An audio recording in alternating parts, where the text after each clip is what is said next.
Hey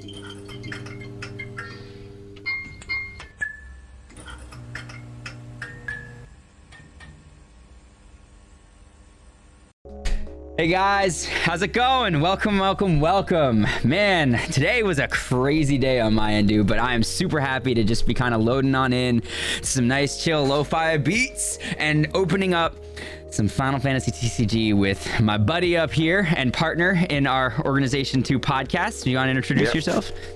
I am Vanisphere's Krieger. I am a red mage. I do cooking streams. I do gaming streams. And now today I do unboxing streams. Dude, I am so ready. Like literally, I remember when I first ran into this, I think Opus 3 had just released, right?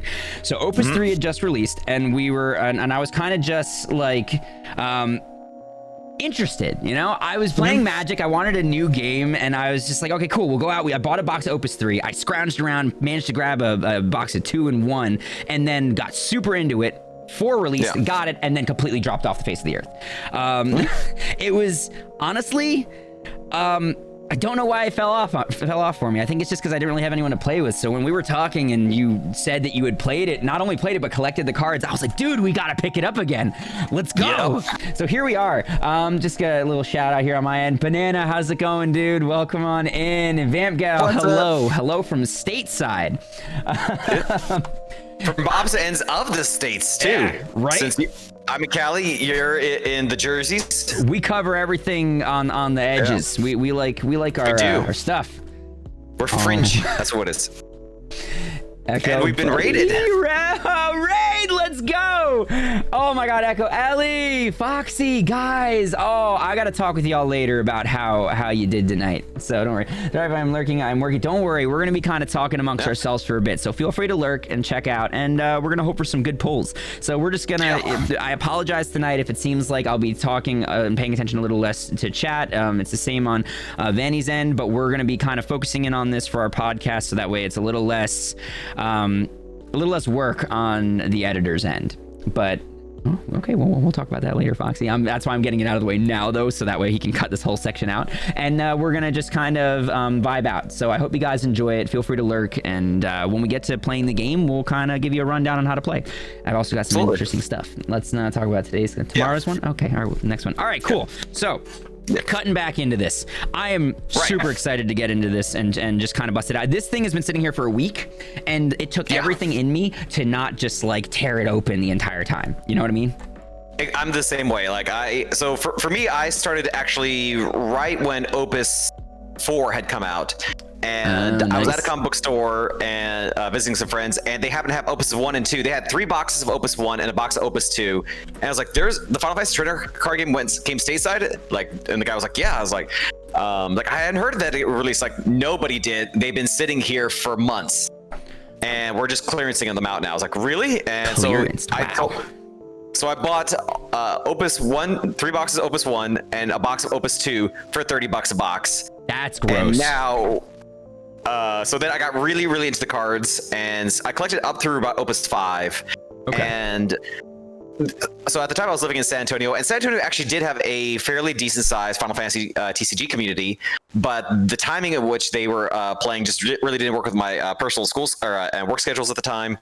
And I just sort of fell off after a while, and I hated the fact that I had actually bought like tons and tons of cards by this point, and it wasn't going to a good home. Okay. And so I posted on the community saying like, hey, I'm getting out of the game. Does anybody want to buy the cards off me? I have all these Opuses. And the guy like almost immediately said, yes, how much do you want? I think I sold it for like, I really think $300. And then like, again, you and I, we decided to start doing this thing, this Organization 2, and we talked about the cards, and I was like, well, let me go buy these things. And then come to find out Opus 1 boxes are like $500 a box now. Not even, they're like 700 if I remember correctly. When we were looking, they were like $600 to $700. Like maybe you'll find it for $5 if it's like repackages. But like, I don't know, man. I don't trust repackages. They always take out the good stuff, sell them off, and then give you like the bottom of the barrel stuff that was in there, you know?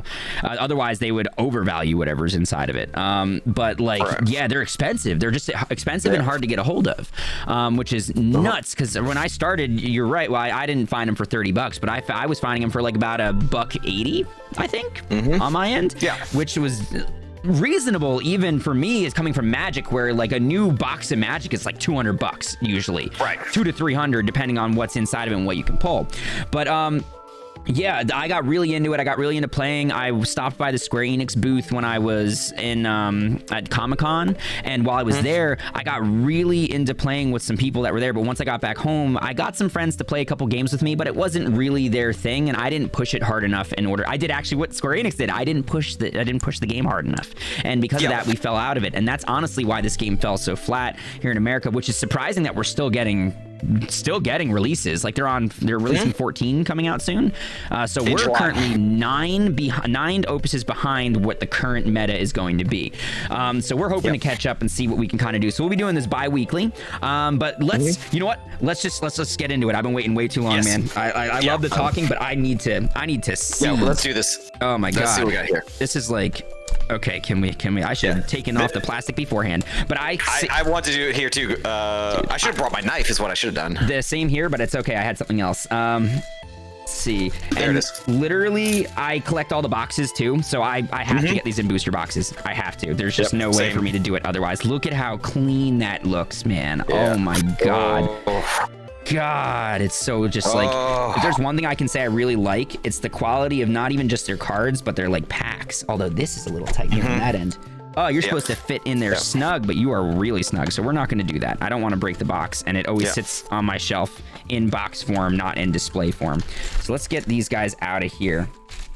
God, I'm not a fan of Lightning as a character, but God, was her character design really freaking cool, which is the most upsetting part. Super upsetting. Like I got so into it that when 13 was releasing and they were doing the Final Fantasy 14 Lightning stuff for I think it was Lightning Returns, I went and got all the stuff for it. Because I had to, it just looks so good. Like, honestly, her character design is spot on, and she's got that kind of Cloud-esque feel, and I feel like they just kind of fell flat on the character itself, and that was probably the hardest part for me. I agree. Because she's just so stoic, and there is something to be said for a stoic character, as long as over time they start to melt. That's, I think, why it was part of Cloud's appeal was, besides just being a pretty boy, was that he does eventually become, I wouldn't necessarily charming, but he does become endearing over time. Right. And you know what? Let's go ahead and learn more about his character. Lightning just stays a pain in the ass the entire time. Not as bad as Hope, but still. Exactly. Now, one thing I do have, do you have a methodology for this? Like when you open up a pack, do you do the like kind of like do the split and the open from the top? Do you rip through the side? I usually split and peel down for these just because that's how they're kind of given. I will be very careful about how I peel it off because you don't want to damage the cards. Now, here's the thing. I don't remember how they tier these cards out. So while I would like to leave the rare reveal to the end, I'm going to have to open a couple of these first before I actually get around to it. But everybody who's new here, you can see up on the side here are the cards we're hoping to pull. They're the more expensive cards in the set and just generally the better cards in the set in and of themselves. So that's what we're looking for. Otherwise, I'm just kind of looking to enjoy what we got here. Man, Botanist, like literally that was a pain. Doing Botanist in 14 was probably the most annoying gatherer for me. I am doing that one right now, actually. Honestly, all of the gatherers are just pretty rough in general. You know what I mean? Yeah. You know, it might actually lend to... I don't want to get that into it right now. Now that I think about it. All right, so we got Psychom Warden 13. I really wish I loved 13 more than I actually did, you know? That was a game that I was super hyped for when it was coming out. Oh, look at that. My first pack. Red Mage. Foil Red Mage. Foil Red Mage off the bat. You're right on. Oh, dude. Oh, my God. Hey, can we talk for a second about my mug here, or my Stein? Feel free. At that. Go ahead. Look at that Stein right there. So, again, if you ever want to check out my streams, guys, twitch.tv/Fanospheres with the underscore. Don't forget the underscore. Everything I do is Red Mage themed. I adore the Red Mages. I have it inked on my arm. I am all about that Red Mage life. So when I saw this on Amazon, like, I had to get me a Red Mage Stein. Yo, I pulled a black card already. Yes, let's go. Oh my God, look at that. All right, Kamlanot. It's all right. Oh, it's Final Fantasy 11. Holy jeez. All right. So so to kind of explain a couple things on this end, then we're gonna get back because I have some questions about their whole Red Mage thing. So my foil was a foil warrior card. The foils are super cool. I like the way that they kind of have it where it's foiled around the actual art in and of itself. You know? But so there are tons of cards in these sets, right? You have cards that are, you have red, you have purple, you have blue, well, dark blue, green, you have yellow, and then you have light blue, which I didn't pull in this pack. Those are your elemental colors. Black and white, on the other hand, are generally the rarer and harder cards to pull from the sets. Now, whether they're good is completely different on that end. Usually they are more versatile. You can put them in any deck because you can pay with them using any kind of mana, which we'll talk about later on. I'm not going to get too heavy into the discussions regarding this now, but they generally are powerhouses. Like once you drop them, they're instantaneously a threat. So this is super cool. That we're gonna put off to the side because that I may have to try and incorporate. We'll see what happens. We'll see what happens. I'm also gonna try and do myself a favor for later and separate these by color, because we're gonna probably end up picking colors. And honestly, if I have to go through and pick all that stuff out later on, I'm gonna lose my mind. But while this one is not a more expensive card in the set, I'm not really pulling to try and make money back on these, so I'm super excited. Anytime I can pull a card that's just a rare card that I can add to my collection, I'll take it. So yes, I may, let's see. So yes, my next foil is Orator from Tactics. I've always really liked the art style for these because for the War of the Lions and Tactics does a great job with their art. Like it feels rustic but still new. You know what I mean? Yeah, it's still distinct. Yeah, which I appreciate. Let's see, Ifrit. I got Flintlock Schrodinger. I freaking love Schrodinger. I just love the idea of them putting a card named Schrodinger in the set. So this one luckily still has all of its rares at the back. The Fisher was my favorite gatherer to do, right? For me too. Yeah. Fisher is just the more it's the more active one. My next foil was a green mage. Bugaboo, Mother Mioun, yes, Heretical Knight Garland, and a Star Sybil. Okay. When Star Sybil enters the field, you may search your library for a category 11 character other than this one and add it to your hands. Oh, that's kind of cool. Oh, that's cool. You can power out some cool cards with that one. I got another so far, two in a row now of foil warriors. Foil warriors, let's go. Oh dear lord, what is that? Rex, I remember Rex. You were great for 4 minutes. Rex was super cool. I loved Rex. Honestly, if Rex was the main character of 12 over Vaughn, I probably would have enjoyed that game. Would have had less people complaining about it. Rex was a character with reasoning. I pulled a red mage. Oh, nice. God, you're showing up in my packs, man. You're showing up in my packs. Let's see, white mage. A creepy doll, Calbrina from 4. Oh, Calbrina. That was probably the first time I had a boss fight that scared me. Asura as my foil. That's such a cool looking. Look at that artwork, man. Yeah. Look at how cool. And there's Vossler too. Oh, that is good. Vossler. I love the Asura fight too in 4, the original one. I'm getting a lot of 11 cards, man. 12 was a good one. I liked 12. 12 I think was underrated, but I also think 12 there's a good reason why some people didn't like it. Adele from Tactics Advanced 2 cannot be blocked this turn. Oh, that's gross. That's gross. If I pull a playset of her, I might have to run a win deck just for that. 12 was one of those games where it was like a diamond in the rough, and if you could get past Vaughn being the main character, which luckily you don't have to run him in your party. You're not party locked with the main character in the game, so you just have to deal with him in cutscenes. He's really the only downside to playing the game. Green, I haven't pulled any. This is my first ice card, and it's Vayne. Of course, it's Vayne. Of course, it would be. Dark Knight here. Arcanist from Gesper. Nice. Oh, I pulled a cannon. Monday Knight 3. Yeah. Okay, Heretical Knight Garland, right? He's like a pseudo anti-hero at the start of Mobius. I never really got far enough to fully get into that game, but it was... Me neither. Look who showed up in my pack! Thancred! Fucking Thancred, I love it. Oh my god. It's like back when people didn't like him, which is basically most of the time that he was... I mean, I liked him in the first games. I just think he grew really well later on. He did. Let's see. Thief, Ninja. Oh, and I got a tomato. The 13 tomato. God, that is beautiful. Yeah. Okay. I will give credit that the later games did make enemies that looked very cartoonish and very kind of goofy in like their older SNES and NES versions into something a bit more terrifying. Did I mix an ice in with a dark blue? You know what? I do that constantly. I did. You're right. So my first one was actually Gesper. Okay, cool. I'm so glad that you can see that. Okay, that makes me feel good because I was wondering how the setup would be for people like watching it and if they would actually get a good view of some of these cards. But oh, Scholar. Louis Soir, buddy. Oh man, Chad Louis Soir. The guy who literally defeated a king dragon and then somehow managed to wrest control from it and continue to be just the good guy, you know? I love Louis Soir. He's great. Gabranth. Gabranth was probably my favorite part of Final Fantasy 12. He is such a good, like, I'd have to call him an anti-hero. Like, yes, he spends a good portion of time being your enemy, right? But really, he's just kind of one of those he's just one of those guys that, like, you know the reason why he's doing it, and at the end he swaps. Bam.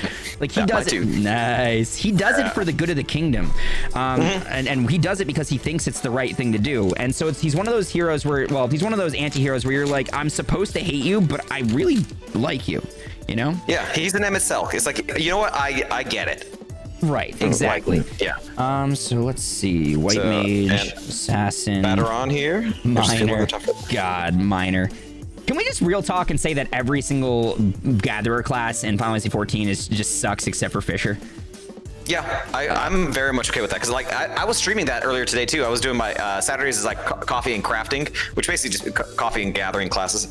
And yeah, every time the quest is like, we need 10 of these elite things. It's like, really? And like, what's the drop rate? Like, it's low. Arya like, how from low? Like, 3. just go buy it. Oh my god. Ooh. Yo, I can pull. Oh, I hope I pull. If I pull a Warrior of Light card, that's going in it. Oh my god. Oh my god. Honestly, probably the one card I really want out of those, that whole thing is probably the Warrior of Light card. Like the ones that are showing. Like cards like Diablos look really freaking cool, but Warrior of Light is like just, I don't know. He's iconic. I've loved him since the beginning. There's Rex. Rex showing up in my packs, giving me the feels, man. Yep. God, it just feels so nice getting to see a lot of these cards, you know? Yeah, it's the art that just gets, like, I will never knock Magic for its art. I think its art is spectacular, it's wonderful, but it's kind of like my WoW sort of system where, like, I respect WoW. Yeah, I did. There's multiple red mages, by the way. I have that one too. Yeah, I was gonna say. Yeah, I really am gonna try to see if I can build me a red mage deck here. But Larsa, another 12 card. I'm trying to remember what is Yule. Look at the top card of your deck. May only use this ability once per turn. When Yule's put in the field in the break zone, put the top 10 cards of your deck into the break zone. Ew. Oh, damn. And that's gross. Like, that's good, but that's gross. Oh, dude, that looks so beautiful. That looks so beautiful. Wait, leaves the field. Return it to your hand instead. Yep. Oh my god, dude. Look at the carbuncle. I love carbuncles. Oh my god, that's amazing. Carbuncles are literally like the lifeblood of me and the beautiful summons in Final Fantasy. My whole theme for my room in Final Fantasy 14 is carbuncle themed. It literally looks like a garden oasis and has tons of carbuncle furniture and like the carbuncle clock, the like table setting. Literally, if it's a carbuncle, it's in my room. The only thing I don't have is the stuff you have to pay for on the Mog Station store, which I am going to get eventually. But I don't know. Oh my god, 12 is literally coming into my life hardcore. Hardcore. Foil Fran. Foil Fran. Nice. Looks so good, too. Looks so good. Oh my god, Zeed. Surge. Oh, I might have to. I'm probably going to be doing a red mage build here. Yes! Did you get it? Buddy! Oh my god, you got it! We fucking got it! Let's go! Well done! Oh my god, at the beginning of your attack phase, you select up to 2 of the 4 following actions. You can give a forward of your choice Brave, which is like Vigilance in Magic the Gathering. You can give a forward of your choice plus 2,000 power until the end of the turn. You can choose 1 dull forward, which is usually your opponent's, and deal it 3,000 damage, or all forwards cannot be chosen by summons, EX burst, like summons EX burst or character EX burst, which means when I deal damage to you and you flip that card into your damage zone, you can't target my creatures with them. It's so freaking good. Oh my god, we're putting you over here. All right, we pulled 1. That's one of them. We did it. That's awesome. Knocked it off the bat. All right, next one we're gonna try and will into existence. It's either Diablos or Cloud of Darkness. Darkness, yep. Oh my god, carbuncles are cute AF. Like really. The only carbuncle I'm not a huge fan of compared to the rest, because I like the more vulpine looking carbuncles that look more like foxes / rabbits, you know what I mean? They did the more puppy looking one for Final Fantasy VII in the remake, right? Or no, was it in the remake? Or was it in, wait, no. Yes, it was, right? It's not. I'm trying to remember. Yeah, honestly. Final Fantasy 15 was very fox looking, whereas in 7 it looked like a puppy with a really big poof on the forehead, on his head. I didn't like it as much as the standard, but I still think it was adorable. I just think it was not as adorable as the standard one. Ondor, God, good guy Ondor, the Marquis in 12. Oh damn, Graviton. Oh, that's another 11 reference. Oh my God, let's see. Cool. Goomba. Goomba. Aria. Oh my God, yes. I got my waifu, and she's on the list of cards to pull too. Let's go, Y'shtola. Oh my God, you're getting all the luck. Sign of Darkness. Y'shtola doesn't receive any damage from summons or abilities, and then when you put it into the break zone, you choose one summon or auto ability and cancel its effect. So, well, you can put her into the graveyard, so you can like sack her out or discard her to the graveyard, I should say. Or they call it the break zone in this game. That's gonna be a hard one to shake on my end, is all the magic references that I'll be alluding to while playing this, you know? Yeah. Let's see. All right, so I have pulled. pulled. Reason why is, Okay, I was gonna say I have pulled 2. We're gonna, you know what? I'm gonna start doing. I'm gonna start taking the rare and I'm gonna leave it face down right there. That way, we'll see we'll flip it into the rare and try to will some goodness into existence. Chocobo. Oh, I love the Chocobo cards. Mateus. I had a Chocobo deck when I played. Oh, did you? Same here. Actually, I still have one. It's sitting at my job currently, and I need to go and get those cards because there's a lot of really expensive cards in that deck. Oh my God. It's a different one. But look what I got. Holy crap. Wow. Oh my God. Holy crap. Yes, just look at it. And it's shiny. Graviton. Oh my God. That's not even the rare for the deck. Trion for the pack. Celestia. Oh my God. I could do a Warrior of Light deck at this point. Reveal the top 5 cards of your deck. Add 1 Warrior of Light among them in your hand and return the other cards to the bottom of your deck in any order. When Warrior of Light is put from the field into the break zone, choose 1 Warrior of Light of cost 3 or less in your break zone and play it onto the field. Oh my God. All right, now let's see. Rare. Glaciolabulas. Oh, I got the Ghost Train.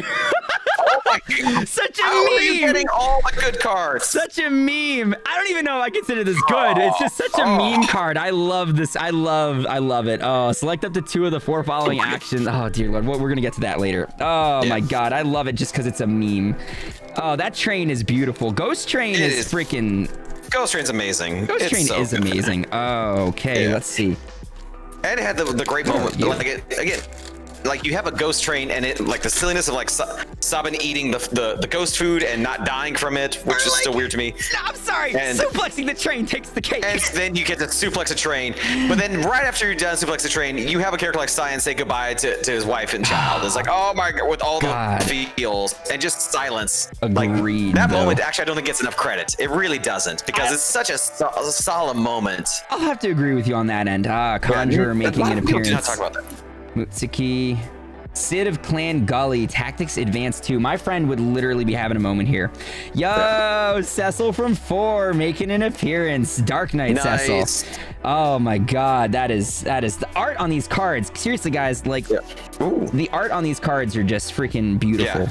Well, it just runs the gamut. Like you get the Amano artwork sometimes. Then you get the in-game stuff. You get the tactics artwork. You get like the cutesy chibi ones. Like honestly, if you just like any kind of art style, they'll run into it. Right. It's just so. The theater rhythm stuff too. It's so good. It's so good. And then even when they break the norm, like this right here, this Warrior of Light is not any art style akin to Final Fantasy normally. You know what I mean? Right. But it just looks so good. It's so good. I'm fine with it. I'm totally good. And the card stock. Oh my God, the card stock on these cards I do love these. These have. Oh my God, these are designed to last. Yeah, these can get. This can survive like a split second in the water. This was MTG when MTG first started. They had really good card stock, and then they just swapped it out. And honestly, I need to have a good feel in my hand. And lately, it's just been really rough. You know, like, oh, Manasabin Warmech. This card from 13, right? This guy, who is the opening boss in 13, felt so epic, and then you got into the actual boss fight. Yeah. And it felt so, all of it. so like, especially coming off a 10, where 10 made their turn base feel so freaking fast. It just felt so slow for something that was supposed to be really, really, really fast compared to others. The Hill guy, yes. Right. Oh man, Final Fantasy 1. I defended the. I got the foil of that one. Yep. Black Knight. All right, let's see what we. Oh, I keep putting these in the wrong piles. I genuinely tried to defend 13 when it first came out, saying like, you know what, the combat system, it's different. They're trying something new. I was digging it, and then like about 10 hours in, it's like, oh my god, this was such a mistake to defend this game. 13 was a letdown. You know what was an amazing character, but was a letdown to watch him go though, and I just pulled him as the rare in the group. Tella from Final Fantasy 4. That was a rough moment for me. Ooh. Like, that one hit me hard, dude. Just watching him go, yes, that's one of the ones. Yes, yes, Ramza, it is. Yo, we got a Ramza. My boy. Oh my god. See. You're getting the pulls. You're getting the pulls too. I got it. I got one. I got one. Tella, honestly, like watching him go by summoning like pretty much the epitome of black magic and trying to kill off. Oh god, Golbez. Oh. Right? Yes. And just like literally was Asura. I pulled a foil one earlier. It's such a cool looking card, man. There's another Rex. Mateus. It was so good. It meant something too, and like it even just shows like and the vanity, or like just to show that it didn't do anything in the long run for it. Like it slowed Golbez down for a split second, but ultimately didn't do much. It does actually kind of have it's a nice metaphor for vengeance. Here's one of the reasons why I could not get into 13, and I feel so bad because like when I saw him originally, I was like, you look so cool and up my alley, and then I got him and I was like, you are so lame and not up my alley. Nope. Oh, Phoenix. Damn. Ooh. Play the former onto the field and deal the latter for 8,000. That is gross. It costs a butt ton though. Like, that's the thing. You got to really look at the cost of some of these cards, because you read them and you're like, these are amazing, and then you realize they're a pain to play, and that's where the issue comes in. Is that if I got to pay 7 to play it, doesn't really matter how good it is. That's a lot of cards I have to dig into it, because you got to think you can only have 5 backups on the field to generate mana, right? So that's 5 right there, and then you got to discard at least 2 in order to make it fully function, you know? Well, you got to discard, no, you have to discard 1 card in order to make it fully function, and it's just kind of like, that's gas that I'm getting rid of to play this card, so it better be a good reason for me to play it, you know? Yep, there. And speaking of Final Fantasy 4, Young, dude. All right. Yeah. Want to talk about somebody who really came into his own when in Final Fantasy 14? Urianger. Like, I loved him originally, but he was like one of those characters where you're like, you're kind of weird, buddy. And then they strip him of his weird garb with the goggles and put him in Astrologian outfit. Oh my god. Yeah. So his moment with Rin in Shadowbringers, where he just puts, I see something cool. Odin. Is that Odin? That is indeed Odin. You can choose one of the 2 following actions, like destroy a forward of 3 or less or a monster of 3 or less. That is solid. Yep. I am just hitting the bottom of my first pile of things. Okay. I'm still... Oh, there's my carbuncle now too. Yep. Let's see. All right, Master Monk. We're gonna put this down. I was asked this question earlier. What is your favorite version of Mog? What's my favorite version of Mog? Yeah. Honestly, I do like the Mogs from 14. I really do. Like, I do. Don't get me wrong. I think probably. I don't know. I do like the ones from 14. I'm just gonna have to say it. Like, real talk. Okay. I'm not gonna they just, the way that they look is aesthetically pleasing and they're adorable, and I want to just squish them because they're so like fluffy looking. Whereas like. And every other one, they look more like a plush toy, you know? So that's just kind of where I fall on that end here. Oh, I got another Adele. Oh, I'm really feeling a, like, Warrior of Light yellow-green deck. Like a Wind Earth. I'm feeling it right now, just because... I finally got a green bitch. Oh, my God. All right. Bismarck. Hello, Bismarck. Holy damn. We literally just pulled the same card. Just at the same exact same time, exact same time. Foil? Yeah, dude, mine's not foil. No, it's mine. Okay. Oh god, damn! Look at that card. That's some beautiful artwork. That's like beautiful. Really real talk on that end. So it's goddamn gorgeous. Yeah. I really wish that more people would play this game. At I least do that's too. where I'm at, you know? The hard part is like, so one of the reasons also I started getting out of playing the game too was a friend of mine was a huge Magic player, and when I started talking more about playing this game, he's like, all right, well, I'll give it a shot. And we played. He's like, yeah, and he did like it. But then he says like, when's the last time you played a game of Magic? I was like, I don't know, man. I'm really having a lot of fun with this game. And it's like, well, let's just play. Like, he had some decks, so it's like, let's play some Magic. I was like, all right, fine. I still remember the rules and all that. And the second I put down like the mana card, I was like, yeah, this is better. Like, as a card game, I do like Magic objectively better, but Magic I am just more attached works to this. better, but I definitely would have to agree with you. I'm way more attached to this game as far as like nostalgia is concerned. Magic feels faster. Magic builds a lot faster, whereas this game feels slower on that end because your field just doesn't build at the rate that it would in Magic, especially considering you draw twice the amount of cards per turn. So it just it feels like you can get stagnant from time to time. I got the royal ripeness as well on my end. Oh my god, that flan is Evil just Tomato, and that character was a big deal in oh shit, legendary. Nice Param. We got oh god, I wonder if they have Param in here as well. They have to. If there's I believe I have a Param somewhere on here. I think I've already pulled a Param. There's gotta be. I mean, there has to be like another one that alternates that one, because usually they'll do them in pairs. You know what I mean? Right, and they usually work off each other too. Exactly. Like, oh my god. There's Caius. The guy that so many people love, and I wish I could love more than I do. I don't know. It's Luso. I love this because it's kind of comic looking, and they have the whole like the cool thing. It looks like it's just made from like, this is something you would open up a book in like some kid's like notebook, and you would see it drawn in there. It's such a cool looking art. Another Asura too. Sweet. Yeah, come on. I keep putting stuff in the wrong places. Let's see. Yeah. There's the Schrodinger. Nice. Schrodinger. I find it funny that they have Schrodinger in the pots instead of like what they originally did with the magical pots. You know what I mean? Like, it makes sense though. Like instead of Schrodinger's box, instead of Schrodinger's box or like cat, it's Schrodinger's pot. You know? Let's see. We're gonna do that. Bunker Beast. More Mateus. I don't know. Like, I do have a good amount of wind and earth cards, so I could probably build a deck out around Warrior of Light, in all honesty. Grenade, Drilla, Kalia. All right, let's see. Ozma. Ozma is a name that still sends shivers down my spine. From 9. Yeah. Let's see. 0 until the end of the turn, it becomes a forward with 8,000 power, and Ozma doesn't receive damage from dark cards. You can only use this ability once per turn, and then it has another ability called Flare Star. Oh my dear lord! Holy jeez! You discard an Ozma card, pay 2 water. To anything else, tap this card, and then all forwards opponent's control loses 2,000 power for each CP required to play them until the end of the turn. Wow. That's a bit gross. If I pull another Ozma, I don't know, man. This is gonna be hard to choose. If I can get a playset of Ozmas, then you know what? I may debate instead going into something involving water, but I'd have to get a playset. There's no way I'd go into it running just 2. Which is another weird thing about this game.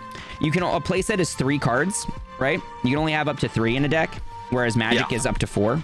So it's definitely a lot harder to build a deck based around singular cards, and you more have to base a deck around a singular idea, you know? Right. It's much more like a theme deck. Yeah. Exactly, which is cool. Yep. And not it does differentiate from Magic. Yeah. Orphan from 13. Once again, like all these ideas they had for 13 were so good. So solid, so amazing, and it just felt like it rotted on the dying hill that was flat characters with little to no character depth, you know, or development, I should say. Like it was like diving into a pool that looked like it was deep, but really they just painted the bottom of the shallow waters like dark blue to make you think that, and then you jumped in and like face planted, you know. Another Sarah from Mobius. That's gonna be good. Yeah, what came to my head was when you see that internet video of the guy who's trying to like jump into his frozen pool and thinking he's gonna burst through the ice. Instead, he just falls flat and probably breaks his spine. Yes, exactly. There's my Ozma. There's your Ozma. There's my dude. Ozma. Ozma is such a cool looking card too. Like, I love the feature. I love the Theatrum cards because like those are super cool. in the sense Yep, of they're very cartoony. Hey, remove. Is that how you pronounce it? Theatrum? I would call it just that's what I call it, but it's probably a mispronunciation on my end. It's just that's how my brain literally pops it out when I try to say it. It's almost guaranteed a mispronunciation, and yeah, I don't know. No one's corrected me so far, so it gets the point across. Oh, Mog from Mobius. Mog, you're such a cute guy. You're such a cute little card. It is, yeah. See, I'm an old school fan. I like 6. I like the actual original Mog the Moogle style for it. I get that. Just like he was my primary in my party too. Oh my god. There's another Warrior of Light. Let's go. We're gonna put that. Holy shit. Non-foil warrior though. And it's not the Earth one. It's the white one, but still. All right, we're just gonna cut this real quick. So hey Sarah, how's it going? Yeah. But yeah. Oh, let's see. We're gonna just do that. There's a lot of people I gotta say hey to after we're done with this. When we go to deck building, I'll do another round of haze. Yep. Scholar. Okay, but yeah, man, I don't know. I love these cards. I'm just literally having a flood of emotion right now. Yeah, like this made me want to just like, can we just stop doing this and can we just like, can you just start playing a Final Fantasy game and I can just color commentary along the way for over it? top of it? Oh, let's go. I got them. I got like all of them on my computer at this point. Yeah. So yeah, Vermilion Birdless Sea. Oh dear, that was Type 0. Type 0 was a whole freaking emotional roller coaster. Yeah, that one, like that intro. Holy shit. The intro. Holy shit. I don't want to spoil it for anybody who hasn't played Type 0, but if you decide to pick up Type 0, it is an emotional roller coaster of just feels. Yeah. And honestly, the battle system's a little weird to get into, and but it's not bad. It's just different. No. And so well, it's a mobile game that they basically ported. So. Right. But it's done. Okay. It's a really well done port. You know what I mean? It is. Yeah. Like, the music was great too. The story. It was just a dark. Oh yeah. There's my Cecil. I got a grenade. Cecil. Nice. I got one too. Yeah. You got a shiny grenade. Yeah. What are you trying to say, game? Penelo up. Literally, look at these 3 in a row at the end. Oh my god. Penelo, Gabranth, and Vossler. Literally, so many feels right now. Oh my god. Penelo was really good, I think, honestly. I want to play 12 again, dude. I do too. That's the thing. Like, as much as I really do respect 12, I never finished it. I need to go back. There's a lot of the Final Fantasies that I really, really enjoy that I just have not gone back to play. You got him too. We go. That's gonna go up there with that one as well. We're just gonna keep all of these down here, like any rares, and then the ones that we're trying to pull. Which so far I pulled 2 of them, and you pulled 1 of them. Yeah. So we've covered 3 of the 5. We still need to get a Diablos and a Cloud of Darkness card. Yeah. If we can pull those. It's like, you mean this? No, I'm kidding. You mean this one? Yeah, that one. Cool. That says Ifrit. That says Ifrit. I was like, no, it doesn't. It doesn't. I've had like 3 different moments at work this week where I was like talking to one of my employees and go like, oh, we need to move this over here. It's like, that's not there. And they're like, you're looking at it right now, kind of thing. Like, if you're saying like, there's no 12 here. It's like, look at where your mouse is pointed. Like, ah, shit. I'm sorry. I literally would have taken any foil outside of snow. Oh, I got snow foil. Let's go. All right. What are we doing? What are we doing here? Oh, Edward. Yeah. Edward, the OG bard, like the real bard, the fully named bard. So good. Get the fuck out of my party. God damn. I liked Edward, in all honesty. He was better in the DS version. He was so much better in the DS version. He was, but at the same time, I liked him for what he was, and I liked him for what they were trying to do, and he had good intentions, you know? He did. I do like Edward as a character. I just did not like him in the old DS version because he had super low HP. He would do the runaway bullshit. He was just like, come on. The runaway bullshit was kind of a pain in the ass, wasn't it? Wasn't it? Now that you're bringing that up. And he didn't. And the SNES version, he didn't really have songs either. He just had the effects from the harps. That's true. Oh my god, you're reminding me of why he was actually pretty hot garbo on the original version. But like anything from the Game Boy Advance on was pretty solid because they changed a lot of it. Yeah, they brought him back the way he was supposed to be. Like, I remember emulating the old Final Fantasy IV. Shiny Odin. Let's go. I'll take those cards, because if I end up dipping into purple. Let's go! Oh! Finally, dude. That is beautiful. That is beautiful. Oh my god. I'm seriously feeling like I will be able to I'm having so much fun with this. Let's see. I have to build a red mage deck. I have to build a red mage deck tonight. Dear Lord, did you read Eldnarsh's ability? Okay. If it leaves the field, return it to your hand, right? Paradise, you discard an Eldnarsh card and you take one more turn after this one, and at the end of your turn, you lose the game. Oh, I forgot to flip over my rare. Calbrina. Yeah.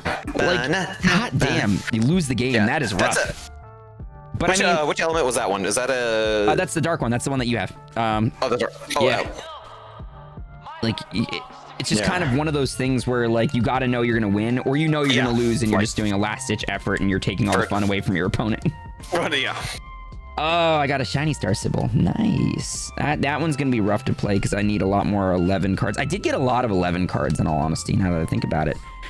Flip Illua from Final Fantasy Tactics Advance 2. I really wish I got more into the tactics games than I did, but I am terrible when it comes to I'm terrible when it comes to strategy games like RTS. I am too. Literally the worst when it comes to it. And it's not because they're bad games. It's because my ADHD brain looks at all the things I want to do and then gets frustrated when I have to wait turns in order to do them. Yeah. And it's bad enough in turn-based alone, but then when you go to RTS, oh my god, that one can really scrub me out. You know what I mean? There's my Edward. Nice. All right. What's he do? Sound versus choose a summon, cancel effect. Okay.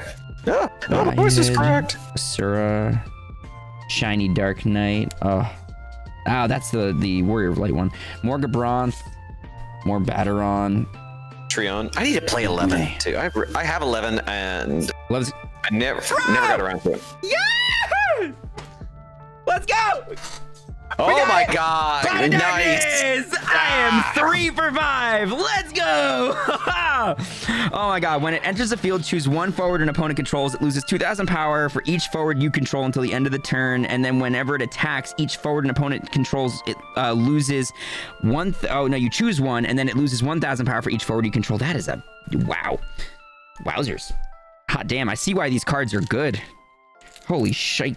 I'm gonna have a hard time picking. Oh no, we don't want that there. We want that down here.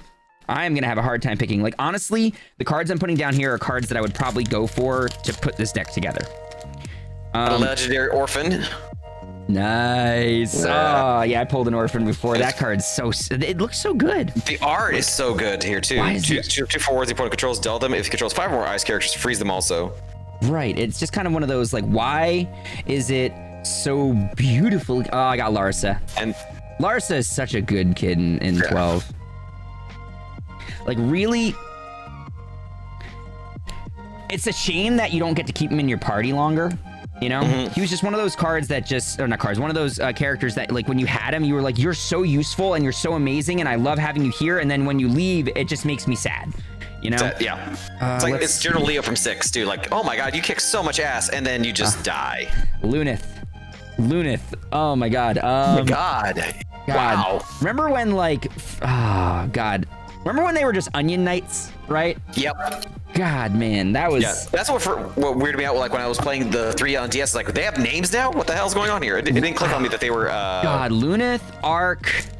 Oh my god, I'm trying to think of all the names. Oh, lordy. I know Lunith and Arc, because they were the first 2 that you got. Yes, let's go! I love to see a boy pulling good cards. Well, it's counterproductive to me because, like, you know, the worse pulls you get, the easier it is for me to tank you out later. I want to see you pull like great. I want to have a nice like super competitive match later on. Let's see, Chocobo Knight. All right. So, most favorite Final Fantasy character, main character, like main character. It has to be in your party. For me that's easy. That's like if it has to be like legit like mandatory, like non-negotiable, has to be in your party, or just can be in your party. So like main characters that would be party accessible at all points in time. So like ones that even if it's ones where you have to swap out and they don't have to be in your party all the time, if you can avidly swap them into your party, that's what we're talking about. Okay. So generally, like my go-to is always going to be Setzer. I've always loved the swagger. I love like that he's got the playing cards. He has like one of my favorite lines of dialogue ever, which is when you first recruit him, he says, "My life is a chip in your pile, ante-up." And then to see that in the world of Ruin as to where the where that sort of like his swagger is really more to just kind of hide the pain of losing Rachel. Right. Like he's got a lot of depth to him. You know, that's really what it boils down to, you know? Yeah, but if it was to kind of go with as a main character, like who I would never describe him as the main character. If I was going to go like legit like main character, is I have a very special place in my heart for Cecil Harvey. Twilight Odin. He was my first Final Fantasy hero, so. Okay, so I can definitely see where like it definitely pops in on the nostalgia end for you. Like really? Yeah. Honestly, for me, I feel like it's pretty obvious. I'm wearing the shirt. Yeah, I got a playmat. Like, I don't know. She might be one of the more basic characters, period, but she just struck me from the moment I opened up Final Fantasy VII as just a character that was both beautiful in looks, but also in personality and in character. And she was a strong female character in the game, you know? And that's something you just don't get often, you know? Yeah. Oh, Balthier. Balthier honestly is a super, super close second. Balthier is the leading man of my life, and he is definitely my favorite male Final Fantasy character. But like, and you know, that pains me to say, because like I said, I love Final Fantasy VII and it's my favorite, and you would think like Vincent Valentine or Cloud or whatever, but I don't like the whole generically depressed kind of characters, you know? I like more dynamic characters on that end, and Balthier was one of those just very dynamic and super interesting characters, you know what I mean? Another Ramza, let's go! Yeah. Sid, Paul, and Dina. Are we gonna really go through this and not pull a Diablos card? How many more decks do you have left? Or I got 2, 3, 4, 5. I've got 6 left. I got 8. Nice. All right, we gotta try. We gotta try, man. Will it into existence. Will it into existence. I think none of these main cards that we're trying to pull have like S abilities, so even if we don't get doubles, it's not a huge deal. But like, damn, man. I would like to be able to pull multiples of something to kind of build out my. I mean, the Warrior of Light luckily works on that end. Yeah. To a point. Yeah, you got it. Oh, let's see. We're gonna do those two over there. Yellow. Hey, you remember how I said that thing earlier? Yeah. There it is. There he is. I told you. Every single time. Card. Every single time. It's guaranteed. So there we go. And that was my foil for the pack. Did you? Yes, he got a foil one. We're literally on par with each other. Let's go. Let's go! I think, yeah, because you pulled 2 Ramzas and the Warrior. Yeah, we're pretty much just about on point with each other. Yeah. Just about. You just got to pull. And if you can pull that, if you can pull that Diablos, then you're solid. Yeah. Oh, Rosa. Oh, Rosa. I have another Rosa hanging around here because I did get packs of this when I went to the Square Enix booth my last year at Comic-Con. God, I miss cons. Yeah, same here. Honestly, I'm super happy I haven't gone to a con. Agreed. But my like, I don't know, my life feels less fulfilled. Less people that I've met, less like good vibes and good experiences. And I don't know, like my last con was a really, really good one. There's Arc. Yeah. I found Arc. Nice. Honestly, I might be able to build a Warrior of Light deck and add in cards like Arc and Lunith because they're considered Warrior of Light cards. Oh my god, this could be really cool. Yeah. What was your last con? My last con was actually, I'm pretty sure 2019. Like right before the pandemic. Yeah. 2020 for me. Right before the, as Game Grumps puts it, the Backstreet Boys World Tour came around and puts everything up. I love it. I love it when he said that. I damn near lost it. Aaron Hansen is a freaking genius. I mean, to be fair, they had to because that was when YouTube was doxing anything where they mentioned COVID, right? Yeah. There's another Lugay. I've got 3 packs left, dude. God damn, man. Let's see. Vermilion Bird, Zoo. Give me another good pull. Give me another good one. Let's go. I want to see it.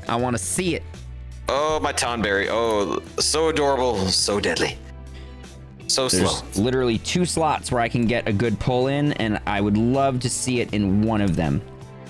Mitsuki. Oh, that's another Type 0 card. God damn it. Literally hit every time I see Type 0 card, I think of like, okay, I'll talk about it with you later because it's literally one of the most upsetting moments for me, but it's also one of the ones you don't see coming. And like I said, I don't want to ruin it for people that haven't played Type 0. Yo, I got lightning. Nice. I pulled the box card. I pulled the box card. Let's go. Oh, that was another one that I was hoping to get. At least one of the box cards. And I could say I got it. Oh, dear Lord. Ooh, there's my Phoenix. Oh, God, it's such a beautiful looking card. But it's cost 7 to play. Like, why? It does. Oh, I know why. It's a good card. It's got a really good ability. But that doesn't make me feel any better about it. All right, we're gonna put you down here. Good Lord, I've now pulled 2 of these like Snow 2.0s in a row now. Too. Jesus. Snow 2.0 is just douche. Yeah, to say the least. Yes. Snow 2.0 is what it is. Oh, dude, Zemus from freaking 4. If it costs X to play it on the field, you can only use this ability during main phase. Z. Oh, that's a gross card. If I go freaking purple, maybe, but I don't really see myself going lightning because I don't have anything that really screams do lightning. Oh, lordy. Last pack, dude. Oh. Last pack. There's my Lunith. Nice. And there she is. There's my babe. Your Stola. Let's go. And it's foil, dude. Holy butts. Look at you go. Look at you. I'm a little jealous. I'm not going to lie. Yeah. That you got her in foil. But it'd be what it be. Just gonna have to let it slide. Just gonna have to let it slide, I guess, this once. Only this once. This once, yeah. That happens in 2 weeks for the next box. All right, last card. I got a Yang. Ended out in Yang. But I pulled Clouded Darkness, Y'shtola, Warrior of Light, of 3 Warriors of Light, the one expensive one, which is the most expensive card out of the set currently, and then 2 of the Light Warrior of Lights, and then I have 2 dark cards as well to use on my end, which luckily enough you pulled both of those as well too. Yeah. Like, hot damn, man. Yeah. So I still have 3 packs left here. All right, let's do Mine's this. the one I got here, so no. Pop that up. Nice. Rex, Mystic Knight. I'm gonna start trying to figure this out. I'm gonna wait to hear any kind of yelling from your end to see if you pulled something. We're trying to get that Diablos, man. Will it? You got 3 packs. You can do it. I believe in you. Yep, we can do it. I believe in it. Let's see. Okay, so I definitely want to play Earth because I want to play this Warrior of Light. It's a really good card. So that's a guarantee. And then I'll probably end up running these, at least one of these other Warrior of Lights that are light cards. Cecil. No. I mean, I might run them both to guarantee maybe pulling them. Bunker Beast. I'm not going to play Eldenarsh. That's to say the least. Just feel you may search your from dark card and add it to your hand. I don't really have any other dark cards from this set, so I'm going to have to put you off to the side as well. All right. So now comes the question of do I want to run green and run Y'shtola or blue and run Cloud of Darkness? Both are really good, but I think Cloud of Darkness is a heavier hitter. Oh, there's my Rosa. Oh, that's just such a rough choice. What do I have in the blue that might be good? Ooh. Oh, another Scion. I got my foil Alpha Node. Let's go. The Sage himself. Oh, Alphino is such a cool guy. Like, honestly, Alphino, I mean, he seems to be bouncing back. There is definitely a period of time in which I did not like Alphino. And it's just kind of like the interim of post Heaven's Ward into the end of Stormblood, and then Shadowbringers really started to rope him back in for me. Oh god, yeah. You know what I mean? Oh hell yeah. Hell yes. Like last one. All right, last one. Let's go, man. I believe in you. Channel it in. Let's go. I believe in you. All right. I believe in it like it's superstitious stuff. I was like, come on. You got this, man. You got this. Something good. Okay, let's see. Honestly, I may go the route of green. I would love to have Cloud of Darkness in here, but I just don't see a lot in here that really screams. Card. Plus, Mathematician. There's some really good. Oh, foil Royal Ripeness. Let's go. I want to see. All right, come on. And Arc. No. Damn. 2 of us, but listen, we pulled 4 out of the 5. That is that's a pretty solid good. 80%. We would pass that class. Yeah, that's a solid B. Like, we're not making Dean's list, but you know what? Our parents aren't gonna be pissed either. Exactly. Yeah. I will take it. Yeah. Let's see real quick here. I also need to see what my build out, because already I'm looking at this and I'm like, there's not a lot of backups in here, and I'm gonna need some more of these, please and thank you. Please give me some backups. I don't need that many forwards. Yeah. So for me, that's like I said, I want to build a red mage deck, which means I believe that means I'm going lightning and fire. Lightning and fire, yes. That would be what you would want to go on that end. And even then, I think there's some really good lightning cards. Like maybe I just go lightning earth. Honestly, it pains me not to run Y'shtola or Cloud of Darkness, but I feel like my better bet is probably just going to be to run into lightning, because lightning is just a really good backup. Like lightning and ice are really good backup colors. Plus like oh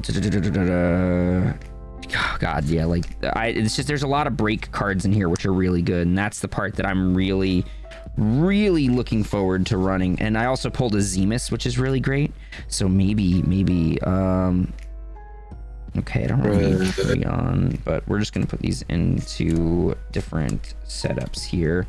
And I did pull a lightning, so I guess I could run lightning in here. Oh dear lord, lightning is a quick one, isn't she? You said the cap was, because it's a 50 card limit, and 50 card there's deck. Also a three per, right? 3 cards, yeah, 3 copies per card.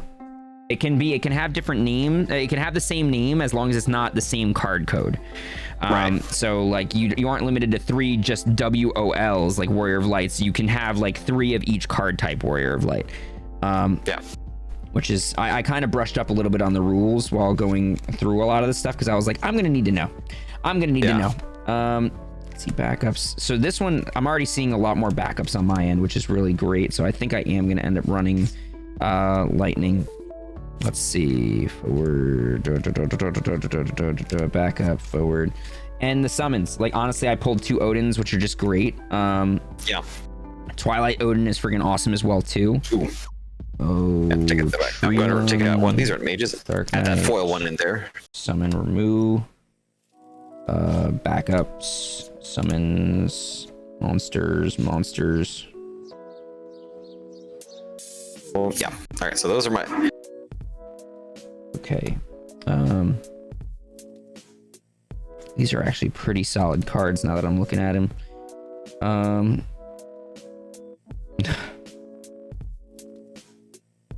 I don't even really know now that I'm thinking about this. I'm gonna pull these.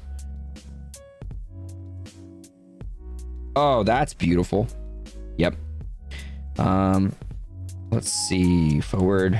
But honestly, dude, I didn't think I'd have this much fun kind of pulling a lot of this stuff, you know? Yeah, no, this is just it.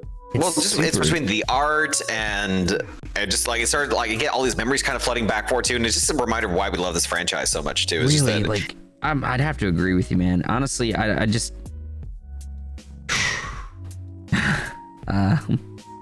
because the number of Scion jobs. Oh wait, do I have a lot of Scions in this deck?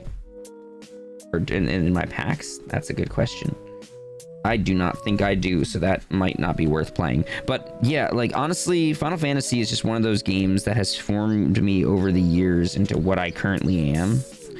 And Meg, how's it going? We just pulled up all the stuff here on our end. We're like sorting, so it's gonna be a little bit quieter, so I think we could probably have them cut out a lot of this part here. Meg, what's up? How's it going? hello. Oh, Meg, this is Van Spheres. This is the other half of what we like to call Organization 2. We started up this podcast, like, I mean, this is our 3rd week. This is our 3rd week, yeah. Third week we've done officially. 2 pre-year episodes, yeah. Yes, yeah. This is our officially as a team, yes. 3rd week of being a team on this end. And normally we kind of talk about just a lot of like random topics involving gaming and whatnot, but we both found out we loved this game series, and well, not a game series, this card game. So we're currently just nerding out on the inside, and I'm loving every second of it. Oh my god. Thancred. Oh, I do have more Scions. Yeah, I do. Damn. Let's see. Okay. We're gonna put backup, summons, respawning. How's it going? Oh, let's see. We'll do that here. How are your guys' days going? How was the rest of your day? Oh, did you pick up a dub in Apex, by the way, Meg? Did you manage to pick one up for me? Let's see. All right. So there's that. We can take a lot of these cards out of the way.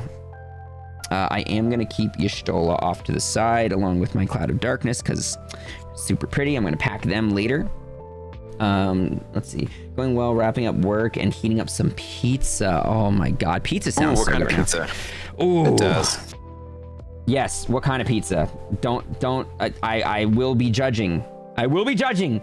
Sure, just for you. Got second a few times. Listen, second is perfectly fine. I'll take second. Second works. Ain't nothing wrong with silver. Nothing wrong with silver. Listen, it takes a lot of effort to get to second place, let alone like, you know, to first. Like, I consider top 3 freaking amazing. I just was hoping that my bardic inspiration would reach on out to you and give you the ability to win. But it's okay. I'll try harder next time. I'll send you more like inspiration next time, and we'll see. We'll get that dub. Don't you worry.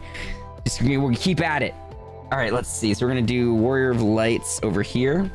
Pepperoni, yes, classic. Okay, all right, cool. Jinx. Oh, dude, Jinx. Well, I guess I'm not allowed to talk for the rest of the stream, guys. All right. Vanny, my turn now. Take it away, Vanny. Yeah. No, I got nothing. Do I play Apex? Not currently, but I'm slowly getting close to hitting 750, and I told people if I did, I'd pick up first person shooter and play one, because I haven't played an FPS since high school when I was really toxic. So I've been avoiding FPS. Oh, dude, I've been avoiding FPSs like crazy. Like, honestly, I was a huge Call of Duty player for the longest time, and I was your stereotypical shitty like high school FPS player. And so like I've been debating playing either like Apex, Valorant, Siege, because honestly, like I said, I made that promise when I was under 600, and I keep making these promises thinking I won't get to the next milestone, and I'm slowly starting to learn that I'm just dumb and I don't have enough faith in myself apparently. There is no going back. Oh God, facts though, Reese. Pika, oh my God, how's it going? How you doing, Pika? Let's see. All right, we're gonna. Oh wait, I just totally put 2 piles of forwards down. Okay, Sarah. Oh, that's another reason why I want to grab. Oh wait. Yeah, no, this is what I want to do. Wow, my brain literally just stopped for a second there. It was like, what are you doing? What are you doing? Hold up. Am I crazy or did Razzie literally stream all day? I didn't stream all day. I did take a break. Also, I could be doing better shit day. How about you, Razzie? Well, Pika, if you're still up after we're done, we can talk about it if you want to. Like, feel free, message me. I'll listen to whatever it is you got to say on that end. If you pick it up, I love to play with you. Yeah, Meg, let's do it. I'm totally down. I'm 100% down for it. I'll need people to play with anyways. I'll need to be able to squat up because I'm not going to be able to do it by myself. I'll need someone to hold my hand the entire time while I'm playing, because otherwise I'm going to get slapped. Let's see. I know, isn't it nice to see Pika here? Pika, you're awesome. It's nice to see familiar faces kind of popping in and hanging out. Let's see. We're going to do this here. But okay, all right. So we did favorite Final Fantasy character, right? I'm going to say this. We already know the answer. We already know we share the exact same answer. So let's just say why. Who is our least favorite Final Fantasy character? Hope. Hope. Yeah, hope. And it's such a weird thing to say, like, I hate hope. Just those 3 words just do not sound right, but it's true. Like, it doesn't really encompass the feeling on that end, and to sit there and say like I love hope as a feeling. I hate it as a Final Fantasy character. Right. Hope is like hope is very while the other characters were flat, at least they're flat like single trait character like builds were good and fun. Hope was just, we need a whiny character and we don't have one. So instead of like distributing it, we're just going to concentrate it into this one character and then make you have to run with him through so many sections of the game. Like,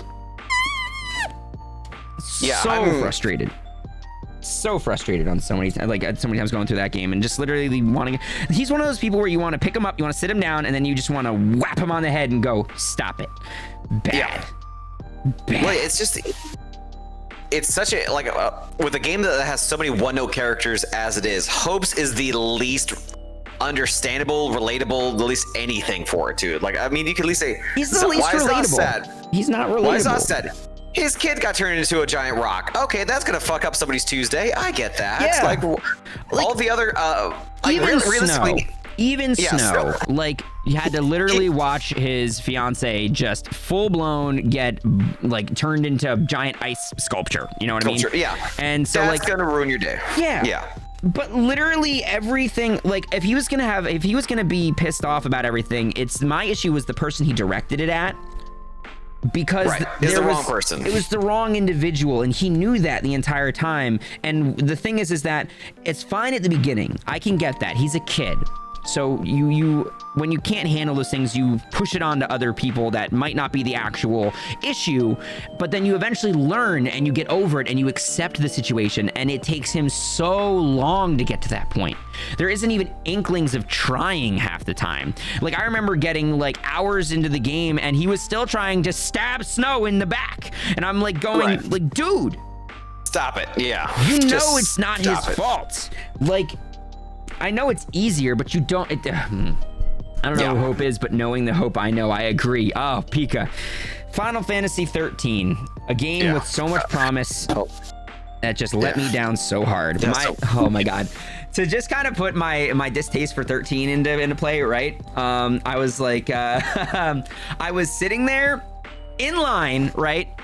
Waiting to go to, waiting to get my, I would think it was my Final Fantasy 12 signed by Nobuo Uematsu, right? And there was this person who was kind of sitting there. Oh my God, Hope. Still in the box because he doesn't even warrant being like removed. Oh my God, I can get that. Let's see. Hold on one second. We're just gonna, but like, I'm sitting there online and all of a sudden I hear somebody go, oh my God, what's your favorite Final Fantasy game? And then this chipper person behind me just goes, 13. And my friends saw the look on my face and they just go, Brian, it's not worth it. Just stop. Just stop. Don't say it. Don't do it. Don't do it. Don't do it. And I'm just sitting here going like, it literally damn near lost it. Like, I'm somebody who says, like, if something is your favorite thing and it's a piece of media, I will never hold that against you, because that is it's a completely subjective thing. You like what you like, and there's nothing wrong with liking what you like, but there's something about when somebody says like you know, I'm just, like, that's just wrong on every level for it. Yeah. That's like say, like, what's your favorite movie? Biodome. You're so fucking wrong. That can't be your favorite movie. That's not that's not even the best Pauly Shore movie. What the fuck's wrong with you? Oh my God, like. Okay, it's true. Oh my God, I don't know, man. Like, it's one of those things where like there's a switch in my brain that flicks every time I hear 13, and I instantly want to go into like rant mode.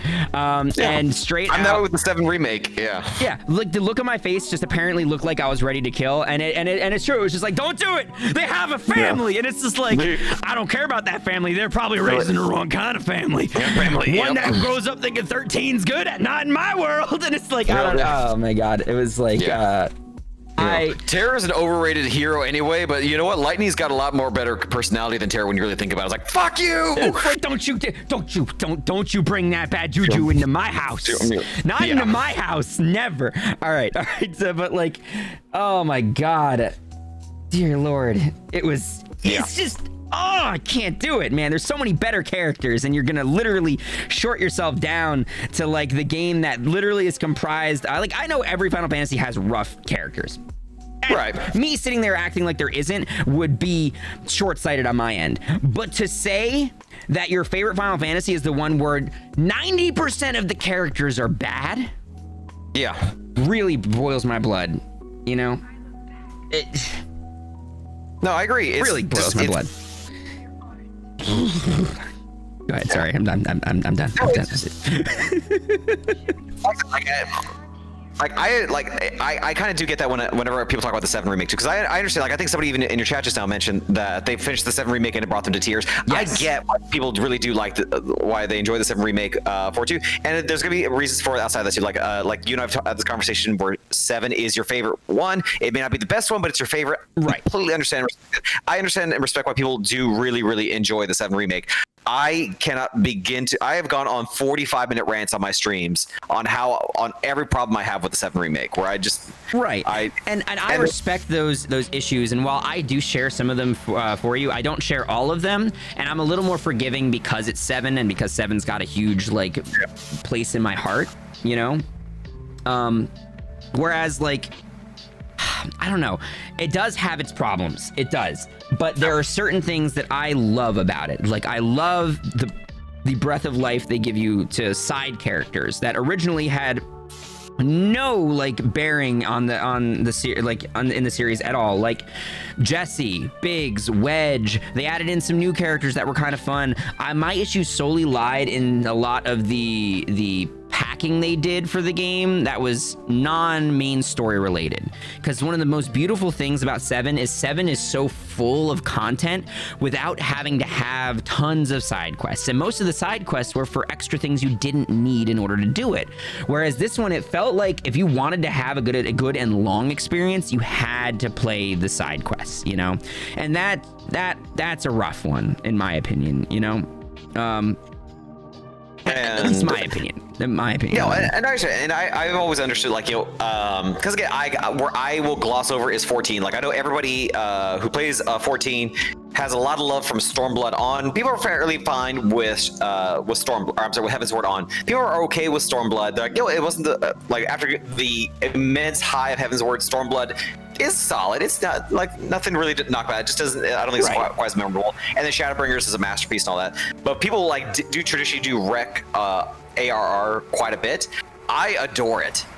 Like I completely understand where people are saying, you know, like the end game content and how slow it is by comparison of the story flow. Because I mean, they're trying to basically like rebuild the lore all over again.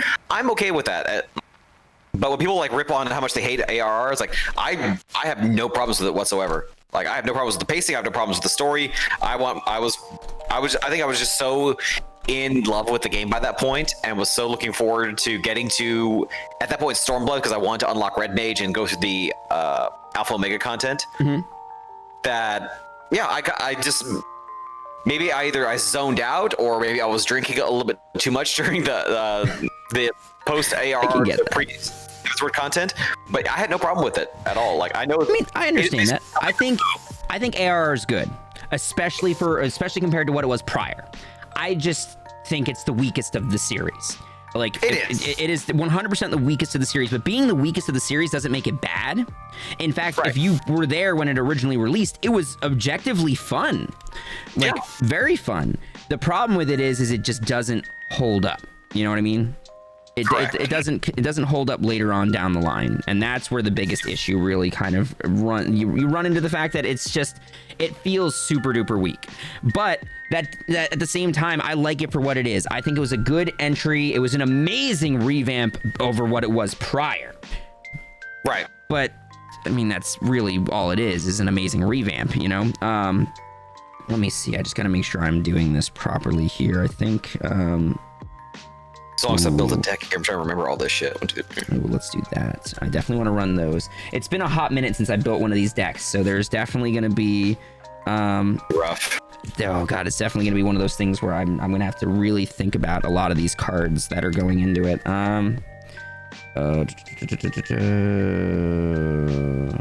But yeah, based on that, actually, so talking about, here's another hot topic I have on my end, right? This is actually kind of going off of someone in chat that talked about like not ever having played a Final Fantasy game before, and there's a lot of individuals in the community who would be very zealous about that, you know, because it's such a staple in our minds in the community that there are a lot of individuals who just can't fathom not ever having at least tried a Final Fantasy game. And then there's some who can't fathom like not enjoying a Final Fantasy game, right? But it's one of those things where I kind of sit back and I realize that Final Fantasy is one of those it's not even Final Fantasy, it's JRPGs in general, especially turn-based. You got to have a special kind of like attraction to them because they're slow. They're slow. They can be hard to get into, especially if you're not a very story-driven and you're more gameplay-driven individual. You know what I mean?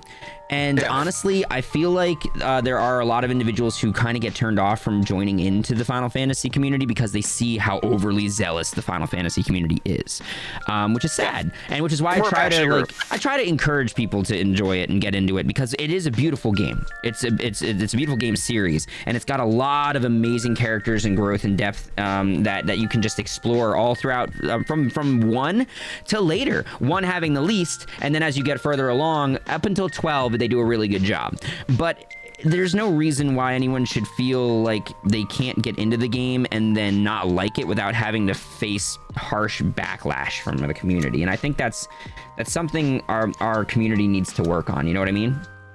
It's like Star Wars fans too. Like, if you're a Star Wars fan and anybody says anything bad for it, like, even for me, like, I love Star Wars, but it's a very mixed bag overall for it too. But like, if somebody ever dares to say something about it, there's a part of my lizard brain that kicks in, like, you motherfuckers, you better watch it, you better watch it. Yeah. And then I'm like, the prequels suck. Like, yeah, right, yeah. You just kind of take a step back, and you got to realize that, like, there are good reasons for people not to enjoy it. You know what I mean? Yeah. Like, there are definitely good reasons for someone to sit back and be like, I don't enjoy this isn't my thing, and that's fine. That's understandable. While I believe if you're going to get into a JRPG, like a standard turn-based, what would be considered a JRPG, the easiest and best one to get into is Final Fantasy.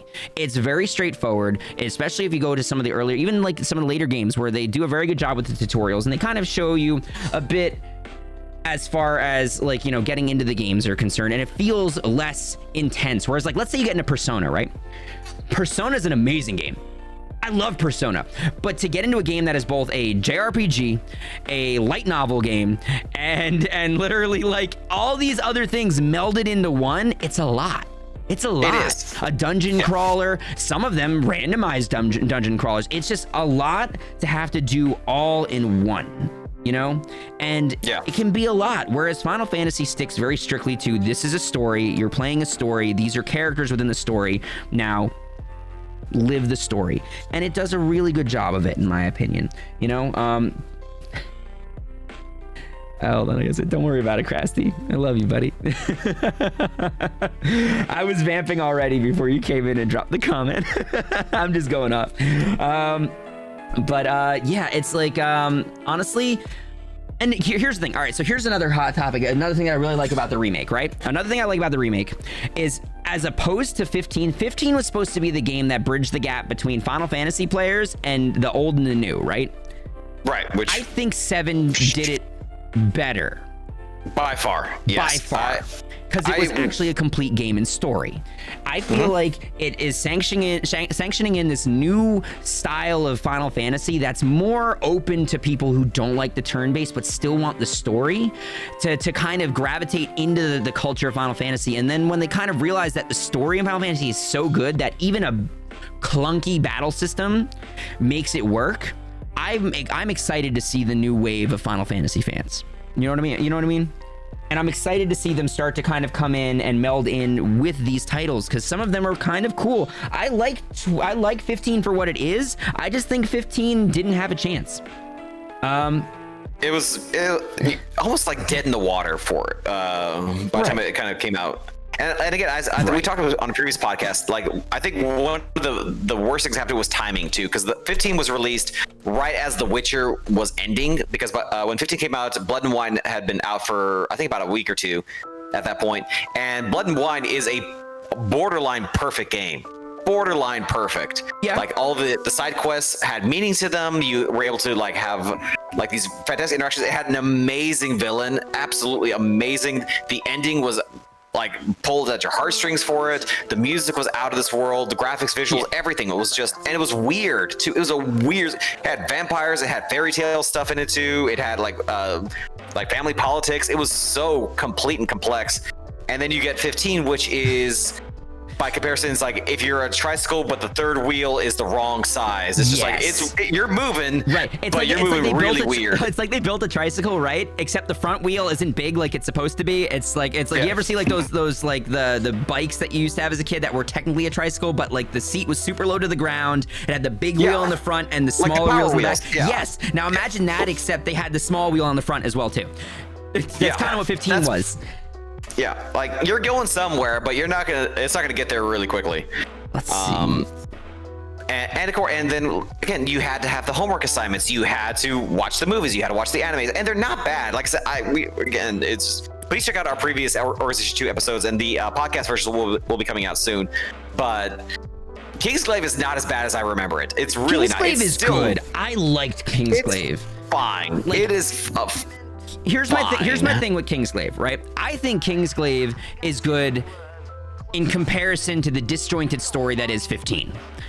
Okay, yes. I liked how Kingsglaive flowed. I liked what it was. I loved the end. The animation was spectacular. Like out of this world good.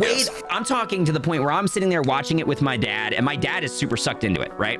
And until summons and like Ultros started showing up, he had a hard time differentiating between whether these were actual actors or people who were 3D animated. He was every time he'd check and he goes, "And you swear these are animated?" And I'm like, "Yes." It's so freaking beautiful. But at the same time, I can 100% get where you're coming from on that end. You know what I mean? It's there. Yeah, like 15. Yeah. It's just because of the timing for it too. Like I had such an emotional roller coaster with The Witcher 3, Blood and Wine, that when I got to 15, I was like, I want something of that caliber, of that level of just high quality, high energy. And I've always associated Final Fantasy 15 Final Fantasy games at being that level of being emotionally invested in the characters. Again, we're going through this card game right now and having a lot of emotions kind of coming up from even looking at the artwork. It's easy to assume that 15 is going to do the same thing, and you kind of do get that because the characters do operate so well within one another. They have such great interactions, such great chemistry. Right. But then you put them in a world that is just so disjointed and at the same time homogenous too. And again, I got so taken out of it because of the cup of noodle stuff. Like, it's such a weird Cup thing. noodle. Can we talk about the shameless placement of those, of not even just the cup noodle, Pepsi, like beats on so many different things in that whole game. That was another one. And you know what? I understand why they had to.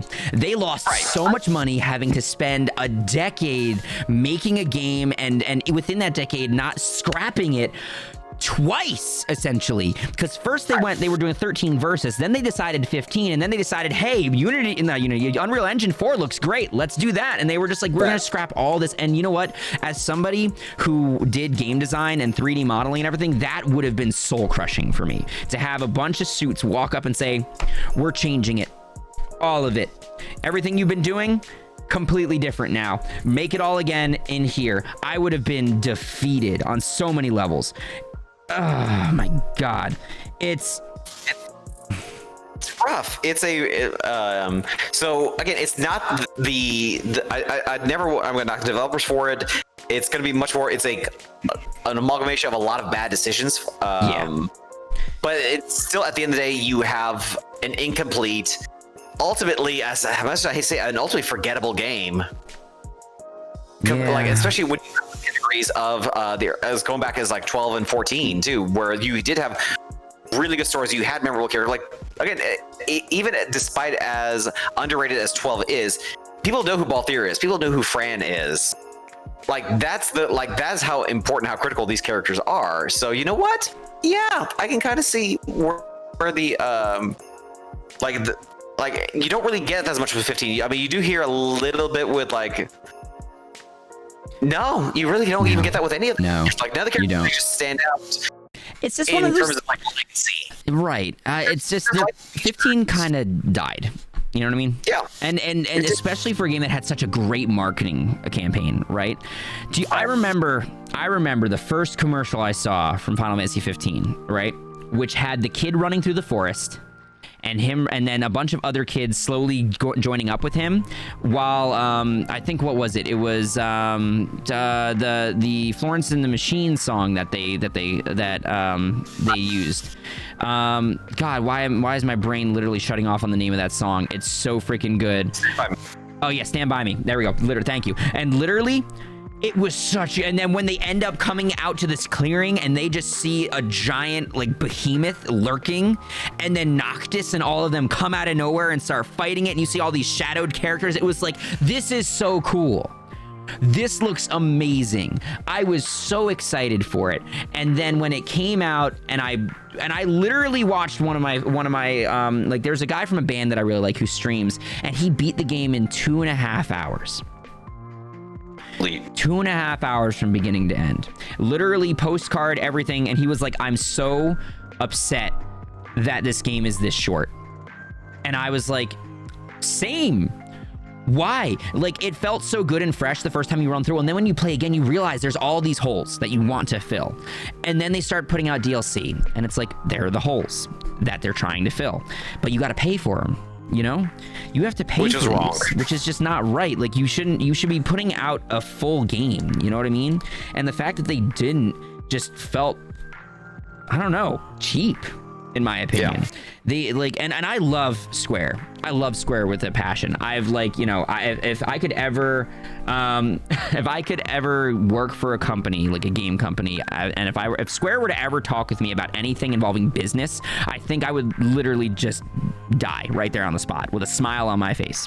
Mm-hmm. But that doesn't mean that they're unable to do anything wrong. You know, it doesn't mean they're infallible. Yeah. They're very much perfect. Yeah, and honestly, for me, the biggest issue is more or less the fact that he just, when they do screw up, it's so upsetting, because generally their screw ups spawn from something that had so much promise, you know?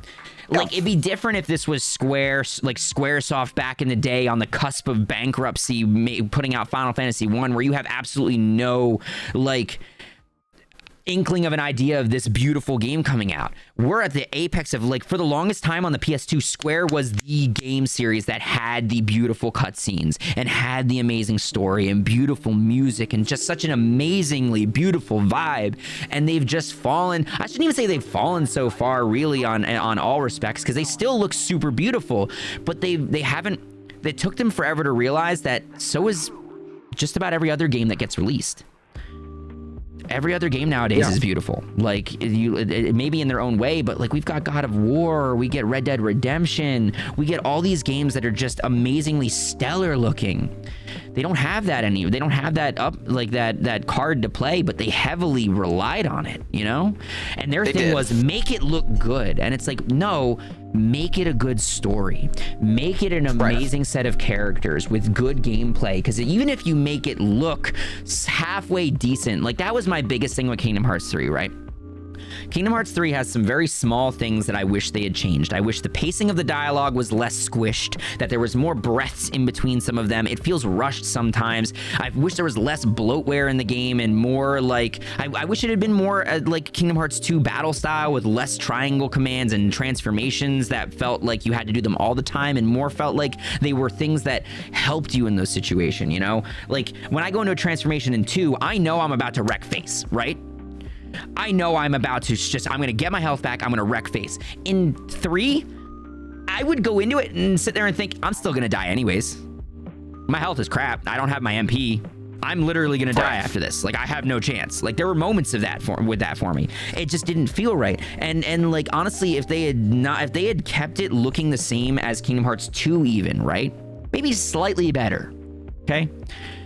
Even Dream Drop Distance, right? Even if they made it look like Dream Drop Distance, and they made it have a story that was as full and detailed and beautiful as Kingdom Hearts 2 was, honestly, I probably would be my favorite game in the series. That ending was just so good. Everything else is good. Like, there's so many things and moments in that game just are so good and hit in a specifically beautiful way, and it just pains me to look at some of these things that were probably issues because of the swap to Unreal Engine, because they ditched what they were doing halfway through development and started all over again. And they swore to us it wouldn't change anything, but you can obviously tell just looking from one game to the next that there's so much that feels rushed in the development of that game. And it pains me to say. It really does. And I know, like, you really like 3, and I do. And I understand exactly why. And I think, in all honesty, the reasons you really like it, I can agree with you in most regards. Yeah.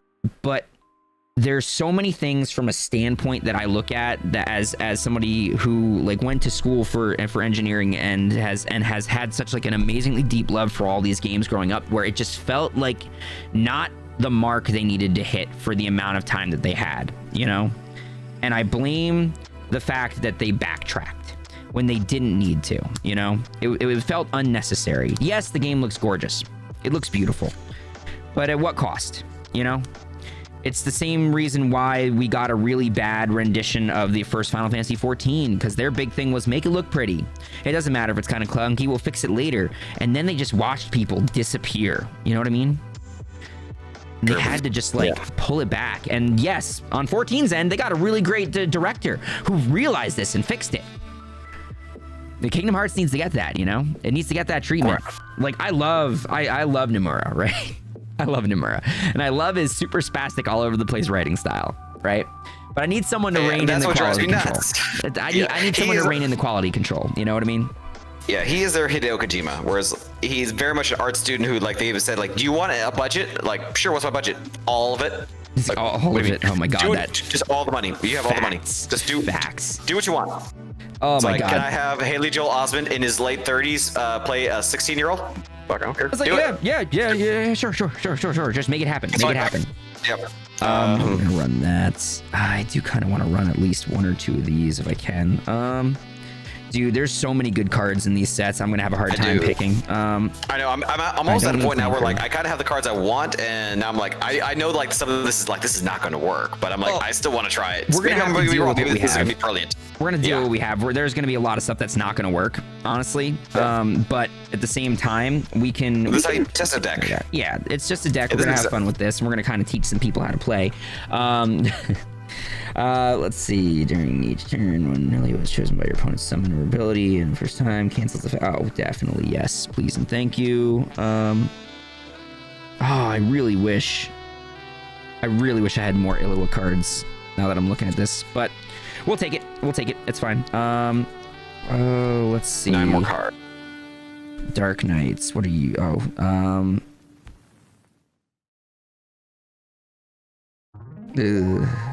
I like you. I might put you in for fodder, or I might not. I don't know.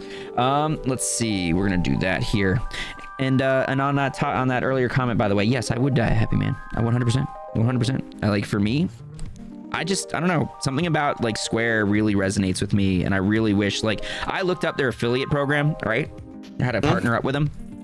And honestly, I hope to one day get to the point where I can do that. It's you said it's not that bad, right? It's pretty reasonable. It's pretty reasonable for what, like, for a company as large as Square is. You know what I mean? So their thing is you have to have for Twitch it's a lot harder because you have to have an average of 200 viewers, right? Over the past 30 days. That can be rough. Very much rough. So, but, like, if you become a Twitch streamer who gets brought on by Square, honestly, like, I would expect them to have something like that.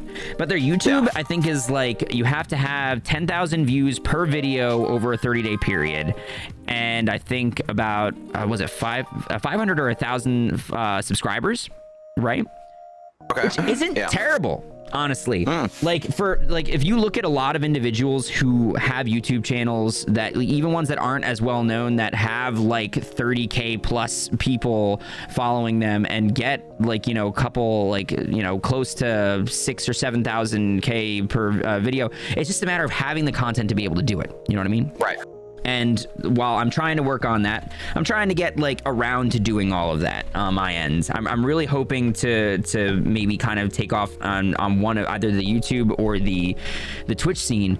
But, like, I would honestly, I feel like they're very, and there's an addendum at the bottom that says we will make exceptions as well. So if you're not meeting that right there, like, please still apply, because we may make an exception. And I'm sitting here going, like, that's very reasonable for a company as large as Square, you know, who would have literally no problem sitting there and saying we have high standards, get fucked. And then it's just like, right.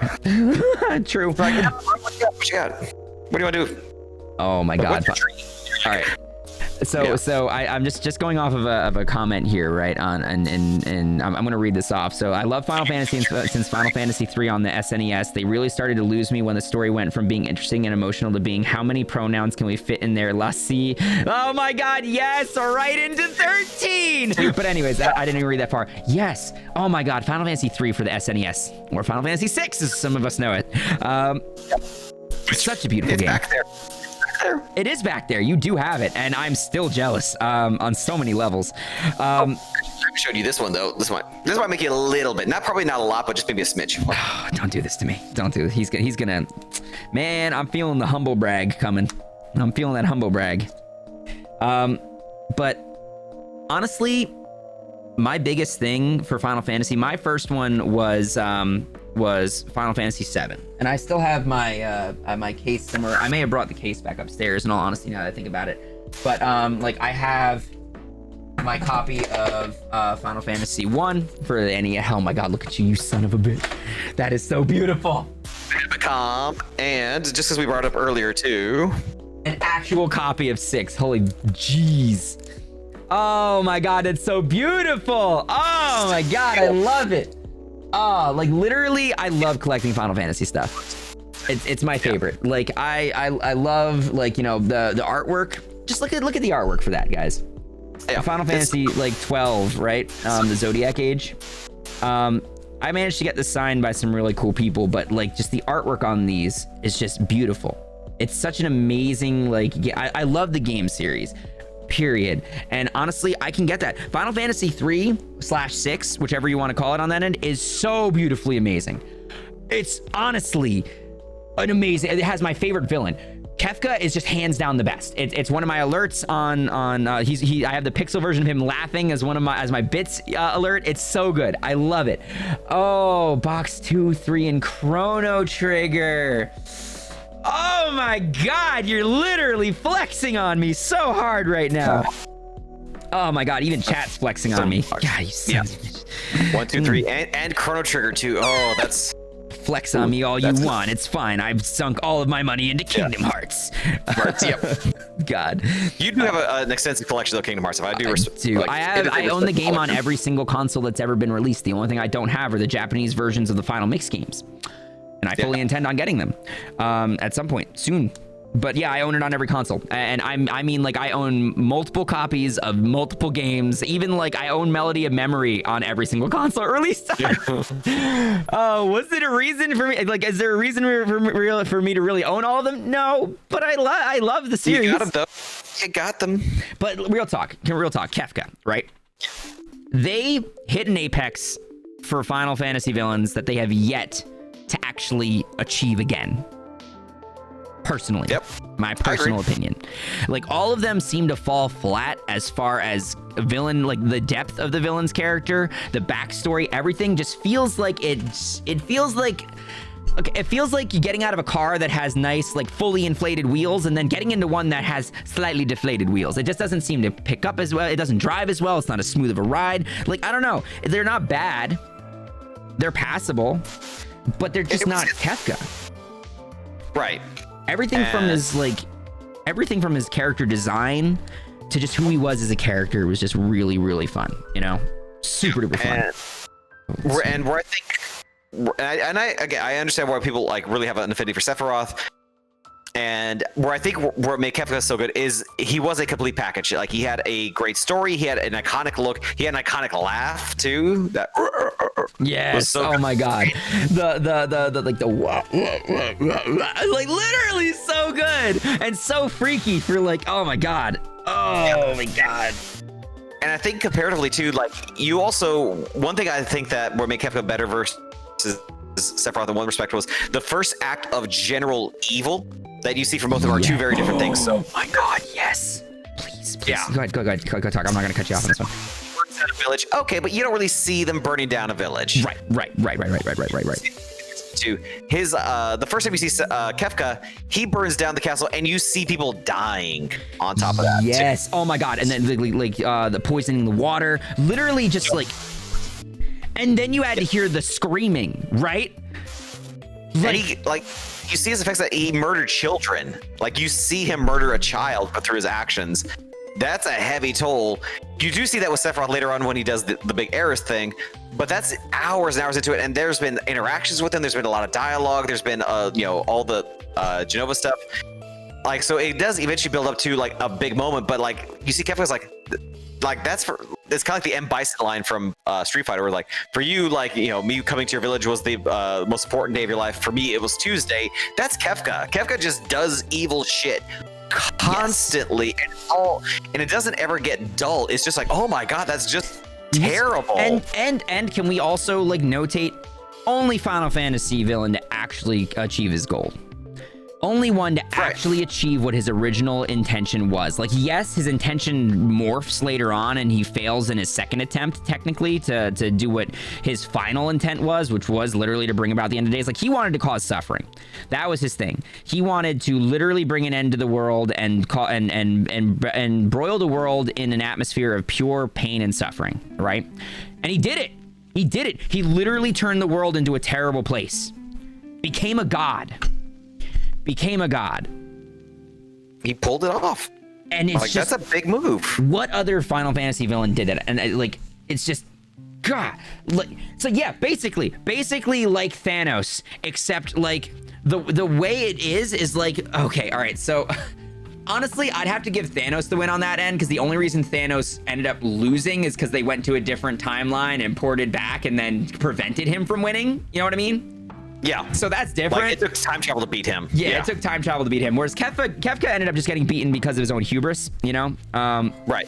But yes, he is like the Thanos of Final Fantasy. I will give him that title. He's the closest thing we've gotten to a Thanos in Final Fantasy, in my opinion. Oh man. All right, so we want these Warriors of Light. Honestly, I don't even know if I want to play these Warriors of Light. Yeah. I have my deck ready here. I don't have it fully ready. I still got to cut the cards down on my end. Yeah. I think I'm going to take you out. All right, so let's start with forwards. Let's see. You haven't watched, and then what do you do? I mean, true. And oh yeah. I mean, to be fair, it's been out long enough where spoilers are spoilers, but yeah. Also, Final Fantasy 3 had 2 main villains, and Kefka was like, "I don't care about your plan. It's soft punt to the Emperor." Yeah. Yes. Oh my god. And like, that's another thing. I don't know. It was kind of one of those things where just Kefka was a whole other level of secondary villain, because we that's become a trope in all Final Fantasy games, where it's like there's villains and then there's the actual villains, you know. It's like the surprise unmasking, it wasn't really this person, it's really his henchman. So you kind of expect that to end up happening. Like, you got Kuja in 9, you've got freaking Ultimecia in 8, you've got Sephiroth, and because like you start out thinking like Shinra, right? Then you get Sephiroth in 7, you get like, you know, Kefka in 6. There's so many, like, they do so many aha moments, but something about the way Kefka does it is just raw, you know? Right. Beyond raw. Because it kind of even goes back to the Joker analogy for it too. Like, we're like the initial villains of Batman, I'm sorry, The Dark Knight, were the mobsters. And then that leads into the creation of the Joker, and then the Joker, once he amasses enough power, wipes out the mobsters. Kefka does the same thing. Like, Gestalt is the mobsters equivalence. Like, yes, he's there. Yes, he's the traditional evil, but Kefka's the interesting one. Kefka is the wild card. And what happens when you kind of ignore or kind of downplay how dangerous the wild card is? You get fucked over, and that's exactly what happened here. Facts. And 2, 3, 4, 5, 6, 7. You can keep talking. I'm just counting out some stuff here. And I think we're again, like, we're stuff like, and I think 7, I think so far has come the closest with it, where Shinra like is still kind of the villain, but it's almost like you run into a problem where you have villains with 2 very separate agendas for it too. Whereas Shinra is about it's about profits, and it's just about sucking down the planet for resources, and that's kind of it. And then you have Sephiroth's kind of plans, which are completely independent. It doesn't quite have the same kind of build-up, whereas Kefka's was, where he's just like, I'm going to play along until I can get my one-up, and then you get your shift. Right. It's just sort of like, if you and I work on this podcast and we're talking about the Final Fantasy trading card game, and then all of a sudden I just jump in and just say, like, we're going to start talking about Formula 1 racing, and that's it the entire time. Like, it's just where it's 2 different tones that don't really connect super well. Like, there's a connection there in that we're both talking on a video game podcast. But my thing is just so off base, is so different though too. It just seems super odd. Yeah, I mean, I can definitely agree with you on that end. Hold on, I'm having some like issues trying to figure out what I want to run in here. All right, we're gonna take one of you out. I think I do want to keep more forwards in, because I'm not gonna win if I don't have forwards. That's just the guarantee. Yeah, I have to do that too. Let's see. That one's a good one because it just repeats. I think we'll end up doing. We'll end up doing this. Cool. There we go. that's one half the deck. Let's see. Honestly, I think I'll probably just end up ditching you. Although if I had more of you, I would probably keep you, but I do not. I kind of want to keep as many of these in here though as I possibly can. So let's not get rid of those then. Remove is just really good. All right. Cannoneers. Honestly, there's a lot of backups in here. So 1, 2, I do three. have a fair amount of backups as well. Yeah. 1, 2, 3, 4, 5, 6, 7, 8, 9, 10, 11, 12, 13, 14, 15, 16, 17, 18, 19, 20, 21, 22, 23, 24, 25, 26, 27. So I gotta get rid of 2 cards, right? 2 cards. Let's see. Honestly, I think I'm gonna probably have to ditch something I really don't want to. Oh God, this is alright. I can probably drop one of you, and then we'll drop another one of these, which I think we'll end up dropping.